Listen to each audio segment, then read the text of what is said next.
विद्यार्थी मित्र हो, नमस्ते. मी प्राध्यापक राऊत एन बी. आपण इयत्ता 12वी मानसशास्त्र या विषयामधील जो आपल्या टेक्स्टबुकमध्ये जो स्वाध्याय आपल्याला दिलेला आहे तो स्वाध्याय मी तुम्हाला सोडवून देत आहे. यापूर्वी आपण प्रकरण क्रमांक 1 मानसशास्त्र एक विज्ञान शाखा, त्यानंतर प्रकरण क्रमांक 2 बुद्धिमत्ता, प्रकरण क्रमांक 3 व्यक्तिमत्व, त्यानंतर प्रकरण 4 बोधात्मक प्रक्रिया या 4 प्रकरणांचा आपण या यूट्यूब व्हिडिओच्या माध्यमातून स्वाध्याय सोडवून दिलेला आहे.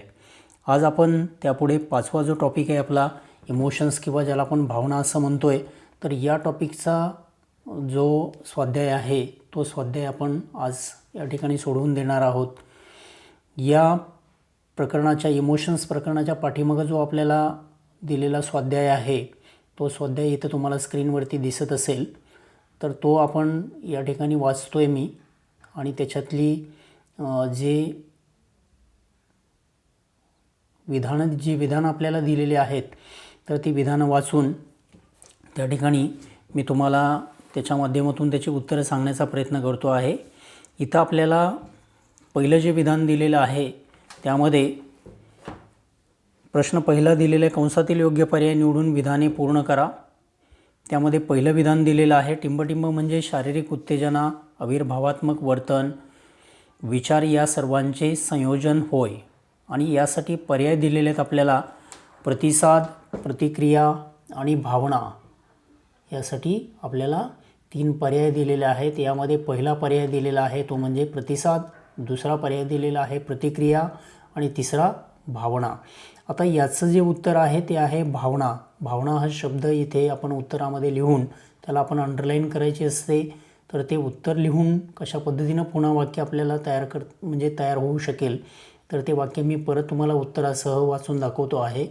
भावना म्हणजे शारीरिक उत्तेजना, आविर्भावात्मक वर्तन, विचार या सर्वांचे संयोजन होय.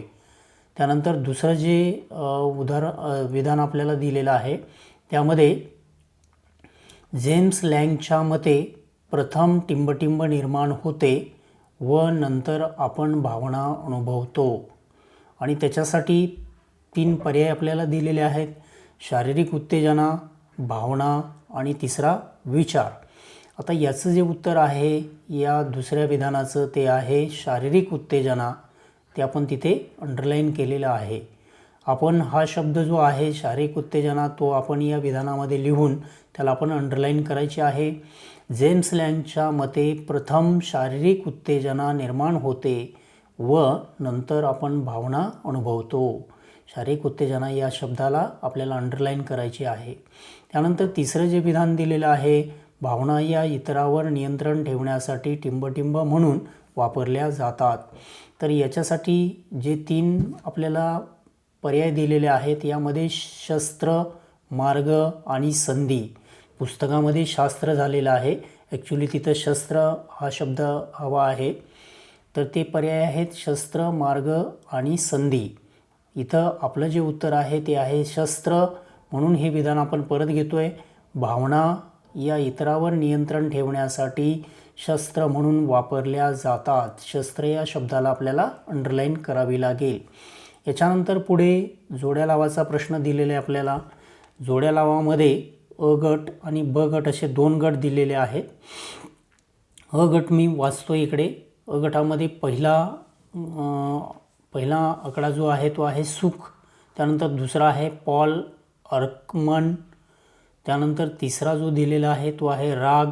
चौथा आहे भीती आणि 5वा दुःख. 6वा राग व्यवस्थापन. त्यानंतर आपण ब गटाकडे येतो आहे. ब गटामध्ये अ जो दिलेला आहे तो आहे मूलभूत भावना. आ दिलेला आहे लढा वा पळा. ई दिलेला आहे प्रतिक्रिया सकारात्मक भावना. त्यानंतर पुन्हा दुसरा ई दीर्घ ई दिलेला आहे उदासीनता. आणि इकडे ओ आहे शिथिलीकरण. आणि त्याच्यानंतर पुढचा उसाचा दिलेला आहे तो म्हणजे ताण व्यवस्थापन. आता आपण याची जी उत्तरं आहेत ती उत्तरं समजून घेणार आहोत. अ गटामध्ये सुख जे दिलेलं आहे, सुख हा जो घटक दिलेला आहे त्याचं उत्तर आहे ई प्रतिक्रिया सकारात्मक भावना. हे त्याचं उत्तर आहे ब गटामध्ये. त्यानंतर दुसरं आहे पॉल अर्कमन. याचं उत्तर आहे ब गटामध्ये अ आकडा मूलभूत भावना. पॉल अरकमन यांनी मूलभूत भावना स्पष्ट केलेल्या आहेत. त्यानंतर तिसरा अ गटामधला घटक आहे राग आणि त्याचं उत्तर आहे ताण व्यवस्थापन. ब गटामध्ये त्याचं उत्तर आहे ताण व्यवस्थापन. त्यानंतर अ गटामध्ये चौथा घटक आहे भीती. ब गटामध्ये त्याचं उत्तर आहे लढा वा पळा. त्यानंतर अ गटामध्ये पाचवा घटक दिलेला आहे दुःख. त्याचं उत्तर आहे ब गटामध्ये उदासीनता. त्यानंतर अ गटामध्ये सहावा घटक दिलेला आहे राग व्यवस्थापन आणि त्याचं उत्तर आहे शिथिलीकरण. ब गटामध्ये शिथिलीकरण हे त्याचं उत्तर आहे. तर अशा पद्धतीनं जोड्या कशा सोडवायच्या किंवा जोड्या कशा लावायच्या तर त्या आपण या ठिकाणी पाहिलेल्या आहेत आणि जोड्या सोडवून घेतलेल्या आहेत. त्यानंतर पुढचा क्वेश्चन दिलेला आहे टेक्स्टबुकमध्ये, खालील विधाने चूक की बरोबर ते सांगा. इथं चूक की बरोबरसाठी पहिलं विधान जे दिलेलं आहे ते विधान या ठिकाणी मी वाचतोय. भावनिक सदृढतेचे सहज निरीक्षण करता येत नाही. हे जे विधान आहे हे विधान बरोबर आहे. आपल्याला हे विधान लिहायचं आहे आणि त्याच्याखाली बरोबर असा शब्द लिहायचा आहे.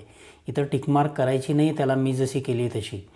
त्यानंतर दुसरं आहे सकारात्मक. दुसरं विधान दिलेलं आहे सकारात्मक भावना व्यक्तीमध्ये उत्साह निर्माण करतात. हे सुद्धा विधान जे दिलेलं आहे हे विधान बरोबर आहे.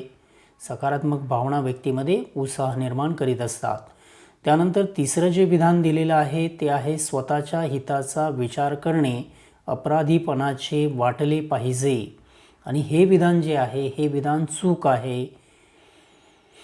कारण का आपल्याला स्वतःच्या हिताचा विचार करणे अपराधीपणाचं वाटलं नाही पाहिजे असं खरं तर त्याचा अर्थ आहे. परंतु इथं स्वतःच्या हिताचा विचार करणे अपराधीपणाचे वाटले पाहिजे असं म्हटलेलं आहे. त्यामुळे हे विधान चूक आहे. त्यानंतर चौथं विधान दिलेलं आहे आपल्याला, राग ही नकारात्मक मूलभूत भावना आहे. तर हे विधान बरोबर आहे. त्यामुळे विधान आपल्याला वरती अगोदर लिहावं लागेल आणि त्या विधानाचं जे उत्तर आहे बरोबर ते तुम्हाला बरोबर शब्द असा त्याच्याखाली लिहावा लागेल. त्यानंतर आपण खाली काही प्रश्न दिलेले आहेत. त्यापैकी परीक्षेसाठी जे इम्पॉर्टंट क्वेश्चन्स कोणते आहेत तर ते आपण इथं घेतो आहे. इथं खाली जे प्रश्न दिलेले आहेत खालील प्रश्नांची उत्तरे 35 ते 40 शब्दात लिहा. यामध्ये पहिला जो प्रश्न आपल्याला दिलेला आहे तो आहे चेहऱ्यावरील प्रतिसाद गृहीतक स्पष्ट करा. त्यानंतर दुसरा प्रश्न आहे व्यक्ती सामाजिक उपेक्षेचा बहिष्कार सामना केव्हा करते. त्यानंतर तिसरा प्रश्न आहे रागाची अभाषिक सूचके उदाहरणासहित स्पष्ट करा. आणि चौथा आहे भावनिक सुदृढतेचे घटक स्पष्ट करा. तर यातील रागाची अभाषिक सूचके उदाहरणासहित स्पष्ट करा आणि भावनिक सुदृढतेचे घटक स्पष्ट करा हे दोन प्रश्न मला महत्त्वाचे वाटतात. तर त्याचा तुम्ही अभ्यास करावा असं मला वाटतं. तुलनात्मक फरक स्पष्ट करायचा प्रश्न पुढे दिलेला आहे पण आपल्याला प्रश्नपत्रिकेच्या स्वरूपामध्ये हा क्वेश्चन नाही आहे. त्यानंतर टिपा लिहायचा पुढचा प्रश्न दिलेला आहे आपल्याला. त्यामध्ये पहिली टिप दिलेली आहे भावनिक गैरवर्तनाची धोकादायक सूचके. त्यानंतर दुसरा आहे प्लुटचिकचा भावनांचा आराखडा. त्यानंतर तिसरी टीप आहे राग. त्यानंतर चौथी टीप आहे भावना व्यवस्थापन. पाचवी टीप आहे भावनिक सुदृढतेचे फायदे. तर यातील दुसरी जी टीप दिलेली आपल्याला प्लुटचिकचा भावनांचा आराखडा, त्यानंतर भावना व्यवस्थापन आणि भावनिक सुदृढतेचे फायदे. तर या ज्या 3 शॉर्ट नोट्स आहेत त्या 3 शॉर्ट नोट्स मला या टॉपिकमध्ये महत्त्वाच्या वाटतात. तर त्या या ठिकाणी मी इथं तुम्हाला टिकमार्क करून दिलेले आहेत. त्याच्यानंतर पुढचा जो क्वेश्चन आहे त्याच्यामध्ये रागामध्ये मेंदू कार्य कसे करतो. रागामध्ये मेंदू कसे कार्य करतो हा एक प्रश्न या ठिकाणी महत्त्वाचा आहे. बाकीचे जे प्रश्न आपल्याला स्वाध्यायामध्ये दिलेले आहेत तर ते प्रश्न आपल्याला परीक्षेसाठी विचारले जात नाहीत.